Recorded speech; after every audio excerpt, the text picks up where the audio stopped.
बिस्मिल्लाहिर्रहमानिर्रहीम। आज हम बनाने जा रहे हैं गर्मियों की मज़ेदार सी एक सौगात है।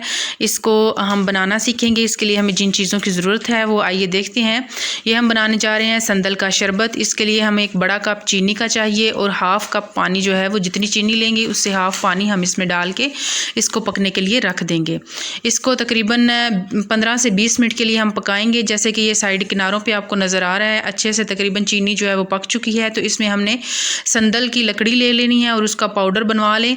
तो उसको डाल के हम इसको पकाने के लिए रख देंगे। अब ये संदल का पाउडर डालने के बाद तकरीबन 20 से 25 मिनट तक इसको इसी तरह दरमियानी आंच पर रख दें और साथ साथ चम्मच चलाते रहें ताकि ये जले ना। और संदल का जो शरबत है हमारा तकरीबन तैयार हो चुका है। इसमें हम एक चुटकी जो है वो टाटरी की डाल देंगे ताकि इसको मतलब ये सेव हम जब करना चाहें तो ये ख़राब ना हो जाए। तो शरबत तकरीबन हमारा पक के तैयार हो चुका है। तो रेसिपी को एंड तक देखिए और मेरे चैनल को सब्सक्राइब कीजिए।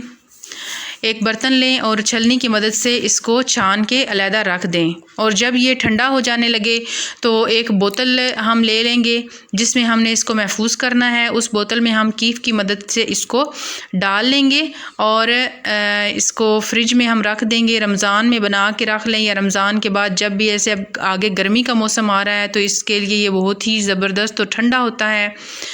तो इसको रख लें। एक अब आपको बना के भी दिखा देते हैं। एक गिलास में हम थोड़ा सा शरबत डालेंगे और उसमें ठंडा जो पानी है वो इसमें डाल के इसको बना देंगे। ये देखिए मज़ेदार सा ज़बरदस्त सा शरबत हमारा तैयार हो गया है बन के। अगर रेसिपी पसंद आई है तो चैनल को सब्सक्राइब करें, लाइक करें और अपने फैमिली और फ्रेंड्स के साथ शेयर करें। इसी के साथ मुझे मेरी अगली आने वाली वीडियो तक के लिए इजाज़त दीजिए। अल्लाह हाफिज़।